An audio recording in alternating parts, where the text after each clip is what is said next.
when currents do not have control, you cannot control current by man-made.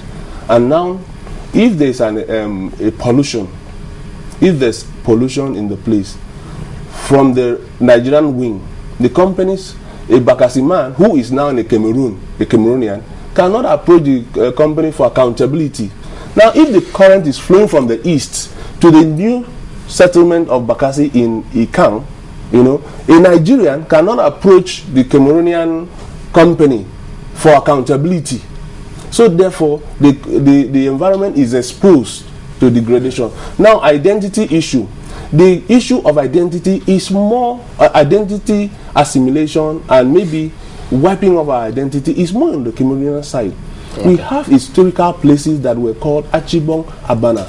Those names are no longer there. They are being changed. But one of the views out there, which they're not really clear about, is that while Nigeria was defending this matter because it was there for 8 years before the verdict, the ruling eventually came, why is it that Nigeria, from your perspective, why is it that we were not able to successfully defend the fact that our map did not include this region? Because the arguments Cameroon presented was, look at the map, even the Surveyor General's records, it did not include this place. If it did, they would have adjusted Nigeria's map to factor that in. But from the presentations there, that didn't happen. Why do you think that was the case? No, that question should be left for the Surveyor General of Nigeria to defend itself why it did not include that.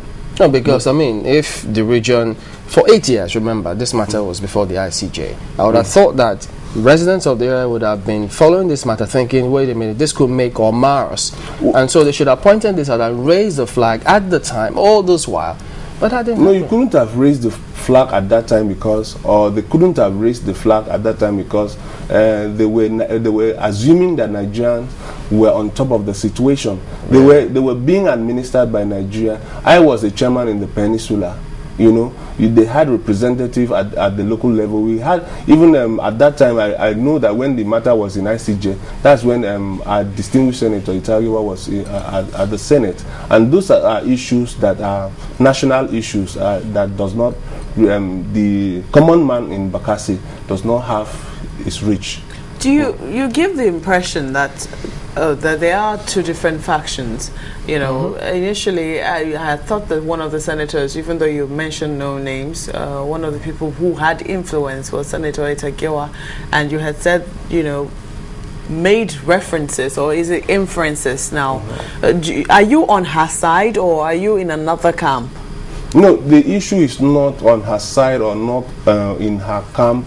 There are several camps as it is right now, at least two major camps. There are several ideologies here. The several ones, or the ones that are coming ahead, are emanating from the Green Tree Agreement.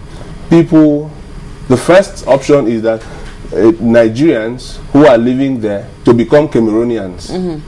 The second one is Nigerians to change their identity, to stay there under Cameroonian law. And the third one is Nigerians who wants to leave the place. For heaven's sake, a returnee could be from Ekiti State, could be from Rivers State, could be from Akwa Ibom State. That's a returnee. That's how the Cameroonian look at all Nigerians who are doing business in Cameroon territory.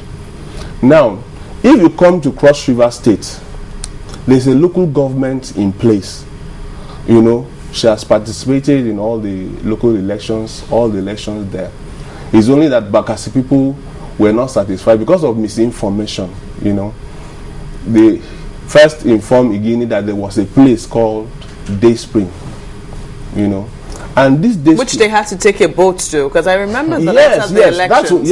She was here to talk about how the people of Day Spring were disenfranchised. It's easy to mobilize. If you tell people now, come out for something, people will come out whether you are Bakkassi or not.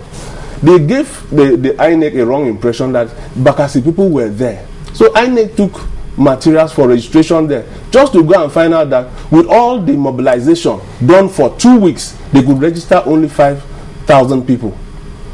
And during proper elections, whereby most of those people that were registered have their local governments to go and vote, Okay. During the elections, they now discovered that less than 1,000 people vote. Can that be a local government? What time, what parts of the agreement are you looking at? Are you looking at, you know, the people who are living on the Bakkassi Peninsula becoming Cameroonians, or you're looking at them coming back? Which one of the we are looking at the peninsula? How Nigerian can go back to the drawing board, can go back to the negotiating table, so that all the things that are not included in the document should be included to safeguard the rights of a Bakkassi person in the peninsula. What things are not included in the document? Can you shed light on, you know, what I have already said? Environmental issues have not been protected, identity issues of the place, historical issues. The Methodist Church was established in 1896 in Achibong town.